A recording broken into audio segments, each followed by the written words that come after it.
Une année de renouveau, une année de changement profond, une année, je crois, une bouffée d'oxygène. Sylvain Waserman est avec nous. Je vous annonce que vous êtes élu, Sylvain Waserman, avec 58,5% des voix. 4200 voix d'écart en votre faveur. Ça se passe déjà avec la conviction que c'est le moment, que le moment qu'on attendait depuis si longtemps, il est là. J'ai toujours estimé que l'Assemblée nationale, ce serait une espèce de rêve, en tout cas une mission extrêmement noble et belle et motivante. Lui que ses adversaires décrivaient comme un parachuté à Strasbourg, laisse loin derrière lui son concurrent socialiste. Beaucoup de gens considéraient que ma candidature était illégitime, que c'était pas bien, que j'avais pas le droit, que c'était pas éthique que je me présente. Comme si la politique était réservée à une caste bien établie, qui a collé des affiches depuis 30 ans et qui a légitimité pour être là, et que les autres n'ont pas à y être. Ces inconnus ont conquis l'Eurométropole, un grand chelem, porté par l'indéniable effet Macron, mais aussi par un mouvement citoyen éclair et inédit. J'ai fait une carrière dans le secteur privé, un triple parcours, un parcours de chef d'entreprise. J'ai dirigé pendant 8 ans, j'étais directeur général pendant 8 ans de cette société d'économie mixte. Un parcours associatif auquel je tiens, et puis un parcours d'élu local, maire d'un petit village de 800 personnes, donc très très loin de la politique telle qu'on la conçoit au sens premier du terme. Strasbourg campagne, forteresse de la droite, Strasbourg centre, bastion de la gauche, en un temps record, en marche à bousculer l'ordre établi.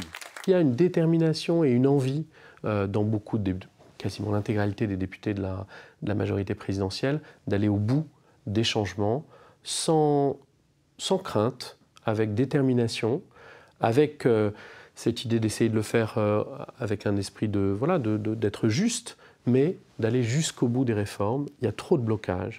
Et puis, Sylvain Waserman, élu dans la 2e circonscription de Strasbourg, lui aussi avec l'étiquette En Marche. Il est l'un des nouveaux vice-présidents de l'Assemblée. Ils sont 6 au total. Maire de Quatzenheim, mais plus pour longtemps, car il va démissionner pour être en conformité avec la loi.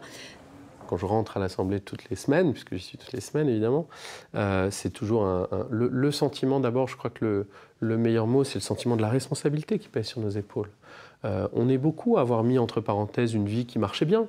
Ce qui est difficile parce que des gens comme moi, comme beaucoup de mes collègues, n'ont pas été dans la vie politique, donc en tout cas l'ont été à des niveaux très proches du terrain, ce qui d'ailleurs sont des très nobles niveaux, mais ne sont pas habitués à voir des caricatures dans le journal, subir des articles à charge, avoir l'impression que c'est pas juste la façon dont on traduit les choses. Mettre les députés à la diète. Voilà l'esprit du futur plan d'économie voulu par la nouvelle majorité présidentielle. Le budget de l'Assemblée nationale est aujourd'hui de 550 millions d'euros. L'objectif affiché est d'économiser 25 millions en 5 ans. Il y a quand même des choses majeures. Les députés ont décidé, c'est le bureau qui le décide, de basculer les retraites des députés sur le régime général. Moins 40%. On a diminué nos retraites de 40%. Évidemment, on aurait dû le faire depuis 30 ans. N'empêche que maintenant, on a la même type de retraite, on est dans le régime commun.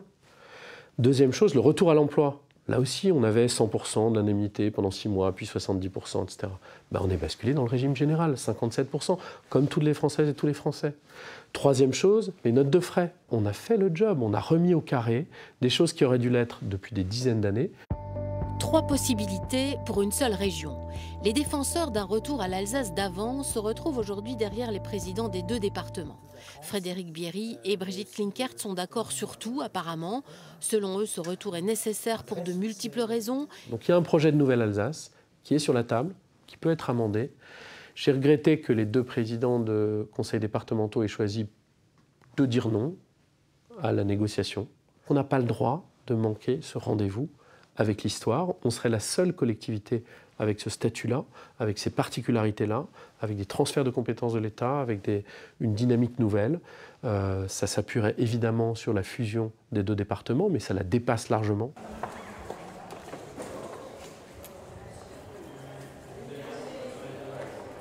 Donc on a des enjeux majeurs sur le thème de l'emploi, et c'est ce sur lequel, de par mon passé, en tant qu'ancien dirigeant d'entreprise, je souhaite essayer de contribuer.